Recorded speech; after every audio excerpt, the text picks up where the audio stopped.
রাজধানীর অভিজাত এলাকায় আবাসিক ভবন, রেস্টুরেন্ট ও ক্যাফের আড়ালে গড়ে ওঠা অবৈধ সীসা লাউঞ্জ বন্ধের বিষয়ে যে নোটিশটি উত্থাপন করেছেন মাননীয় সদস্য, সেই জন্য তাকেও অশেষ ধন্যবাদ জানাচ্ছি।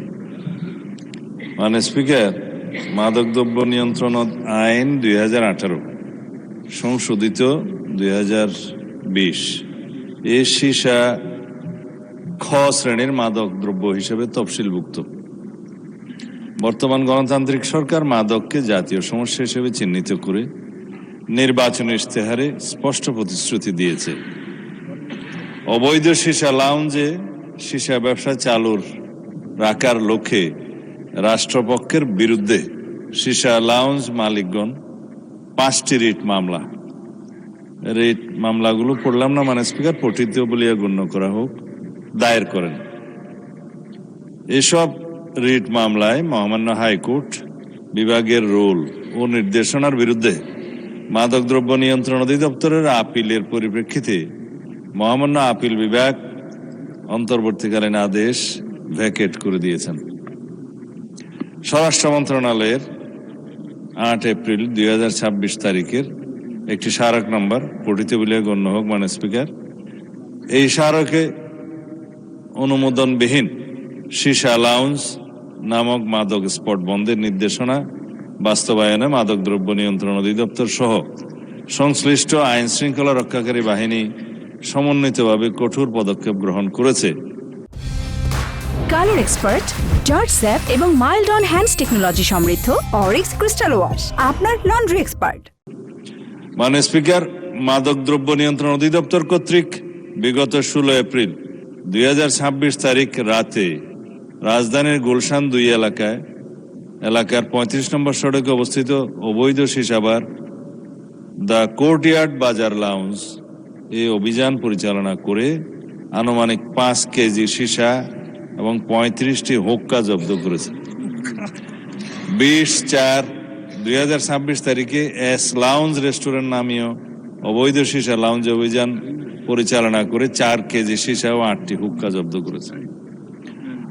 অবৈধ সীসা লাউঞ্জ সমূহ যাতে নাম ও ঠিকানা পরিবর্তন করে পুনরায় কার্যক্রম শুরু করতে না পারে সেই লক্ষ্যে গোয়েন্দা নজরদারি জোরদার করা হয়েছে এবং সংশ্লিষ্টদের বিরুদ্ধে কঠোর আইনি ব্যবস্থা গ্রহণ অব্যাহত রয়েছে। এর সাথে যে কোনো ব্যক্তি বা প্রতিষ্ঠানের সম্পৃক্ততার অভিযোগ পাওয়া গেলে তা গুরুত্ব সহকারে তদন্ত করে প্রয়োজনীয় আইনানুগ ব্যবস্থা গ্রহণ করা হবে।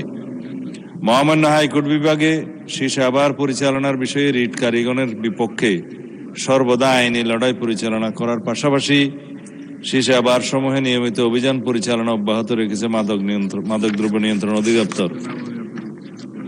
মাননীয় স্পিকার, রাজধানীর বিভিন্ন এলাকায় আবাসিক ভবন, রেস্টুরেন্ট ও ক্যাফের আড়ালে অবৈধ সীসা লাউঞ্জ পরিচালনার বিষয়টি ঢাকা উত্তর সিটি কর্পোরেশনের নজরেও এসছে।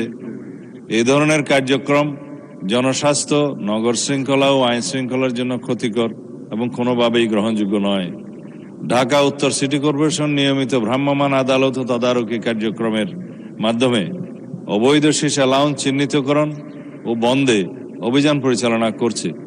এ বিষয়ে আইন শৃঙ্খলা বাহিনী ও সংশ্লিষ্ট সংস্থাসমূহের সাথে সমন্বয় করে যৌথ অভিযান পরিচালনা করা হচ্ছে। এছাড়া কোনো ব্যক্তি বা প্রতিষ্ঠানের বিরুদ্ধে প্রশাসনিক সহযোগিতার মাধ্যমে অবৈধ কার্যক্রম পরিচালনার অভিযোগ পাওয়া গেলে তা গুরুত্বের সাথে তদন্তপূর্বক প্রয়োজনীয় ব্যবস্থা গ্রহণ করা হবে। ঢাকা উত্তর সিটি কর্পোরেশন হতে সিটি কর্পোরেশন আদর্শ কর তফসিল 2026 অনুযায়ী নির্ধারিত ব্যবসার ধরনের ট্রেড লাইসেন্স ইস্যু অথবা নবায়ন করা হয়। আদর্শ কর তফসিল সীসা লাউঞ্জ শিরোনামে কোনো ধারণ নাই। অতএব অবৈধ সীসা লাউঞ্জ সম্পূর্ণরূপে বন্ধে ঢাকা উত্তর সিটি কর্পোরেশন কঠোর অবস্থানে রয়েছে। এই বিষয়ে অভিযান অব্যাহত রাখবে। বিগত আওয়ামী লীগ সরকারের শাসনামলে 2009 থেকে 2024 পর্যন্ত রাজধানী ঢাকার গুলশান, বনানী, ধানমন্ডি, মোহাম্মদপুর, উত্তরা ও বারিধারার মতো অভিজাত এলাকায় আবাসিক ভবন, রেস্টুরেন্ট এবং ক্যাফের আড়ালে ব্যাপকভাবে অবৈধ সীসাবার ও লাউঞ্জ গড়ে ওঠে। প্রভাবশালী রাজনৈতিক ব্যক্তি, অসাধু ব্যবসায়ী এবং প্রশাসনের কতিপয় কর্মকর্তার ছত্রছায়ায় নিয়মিত এসব স্থানে মাদক সেবন, কেনাবেচা সহ বিভিন্ন অনৈতিক কর্মকাণ্ড পরিচালিত হতো। বিভিন্ন সময়ে অভিযানে কিছু শেষ আবার বন্ধ হলেও পরিবর্তন করে এবং প্রভাব খাটিয়ে আবার তা চালু হতো। রাজধানীর অভিজাত এলাকার আবাসিক ভবন, রেস্টুরেন্ট ও ক্যাফের আড়ালে অবৈধ সীসা লাউঞ্জ বন্ধে পুলিশ কর্তৃক গৃহীত ব্যবস্থাসমূহ নিম্নরূপ: ঢাকা মেট্রোপলিটন পুলিশের গোয়েন্দা ও অপরাধ বিভাগ কর্তৃক সার্বক্ষণিক প্রকাশ্য ও গোপন পুলিশি নজরদারি অব্যাহত আছে। নিয়মিত পুলিশ টহলের পাশাপাশি বিভিন্ন সীসা লাউঞ্জ, রেস্টুরেন্টে বিশেষ অভিযান পরিচালনা করে অপরাধীদের গ্রেফতার করে আইনের আওতায় আনা হচ্ছে।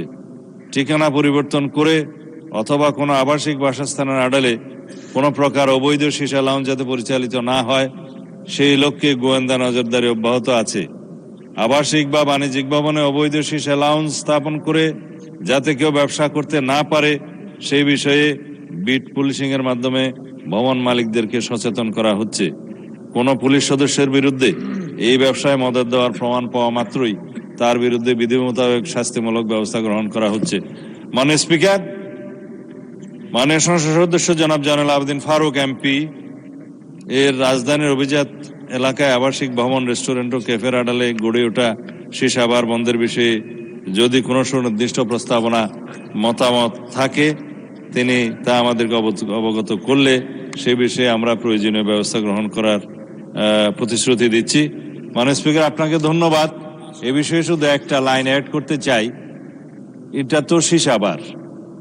আমরা আমাদের নির্বাচন ইশতেহার অনুযায়ী, জাতির কাছে প্রদত্ত প্রতিশ্রুতি অনুযায়ী এদেশে জুয়া, অনলাইন জুয়া এবং মাদকের বিরুদ্ধে জিরো টলারেন্স ঘোষণা করেছে। আগামী 30 এপ্রিলের পরে এই মহান সংসদের সেশন শেষ হওয়ার পরে আমরা সমন্বিতভাবে এ বিষয়ে সারা দেশে একটি সুসমন্বিত অভিযান পরিচালনা করব। মাননীয় স্পিকার, এই দেশের যুব সমাজকে রক্ষা করার জন্য এর কোনো বিকল্প নয়। মাননীয় স্পিকার, আপনাকে ধন্যবাদ।